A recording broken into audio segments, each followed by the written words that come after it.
Castillo, prego. Vai alla domanda. Je commence? Oui. Bon, merci beaucoup Et pour... on y va en anglais, hein. Ah, Ouais. sorry. Thank you so much for the opportunity. Yeah, I think we have to understand what role African women are playing, especially those from sub-Saharan Africa, what we call black African countries. In those countries, women are responsible for food production, for care of babies, of the families. So they care for the families, they give food to the family, they care for the babies, and they also have to struggle to improve the living condition of their communities. The experiences we have got from with our collaboration with FFF has been very, very positive. I hope we can continue that because, you know, from now, with the support of FFF, we have got women who have really, how can I say it, they have improved their structure, their organizational structure. We always say that to who we have to speak, women are not organized, how can we do something when people are not organized? They have now put in place platforms. And those platforms serve as to liaison, you know, like dialoguing with other actors. They are like coordinating unit now or mechanism for the women. And this is very important because at least we have like, I think we have 88 associations and they have created 3 platforms. So you see 88 regrouped into 3.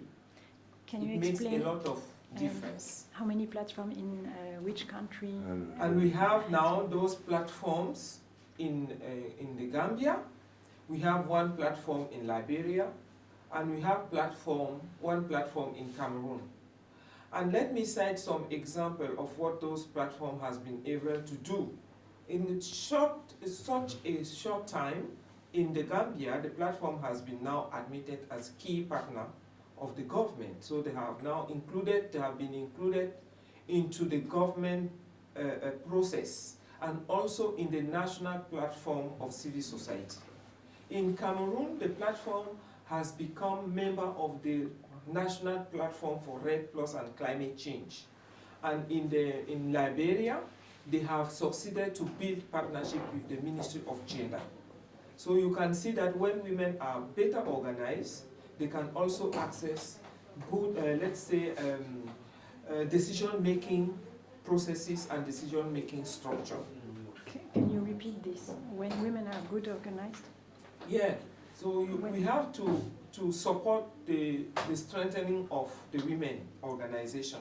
Because when women are better organized, they can access decision-making structure and they have more influence on policies and all the mechanisms that are linked to their activities.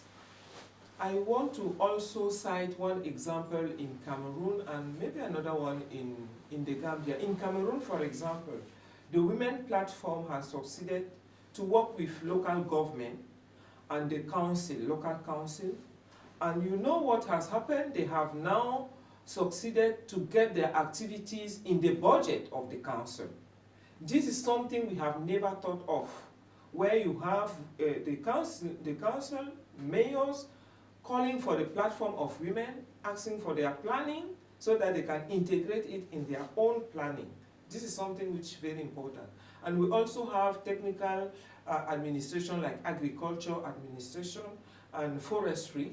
They are now dialoguing with women to see how they can report on the activities women are doing. This is something which is very important. And let me also go back to the Gambia.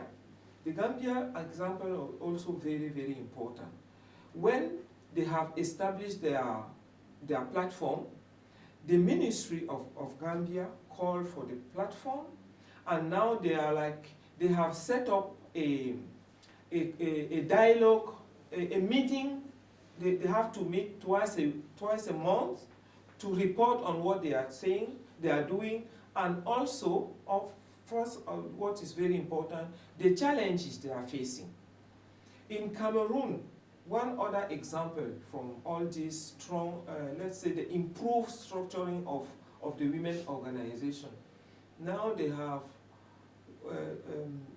advocate with the traditional chiefs, and they have succeeded to have land where they have been planting now. They have been carrying out agroforestry activities. They plant fruit trees and they combine them with some crops. And this improve the soils, it improve the production itself, and also is a very good income generating activity for those women. So you can see that the women, through their activities, they try to improve the living condition of their family, that is also fighting against poverty. They improve their tenuous situation also, because in those countries women don't own land, and this is the biggest challenge they are facing. They don't have ownership of land, so they have to negotiate with the traditional chiefs and head of families to get it. And also they can also improve the climate, because planting trees is also mitigation activities to address climate change. So in one of the activities women are doing, you see the tree result. You see tenure security improving, you see the living condition improving, and you also see their contribution to climate change. Okay. The use. Alfred,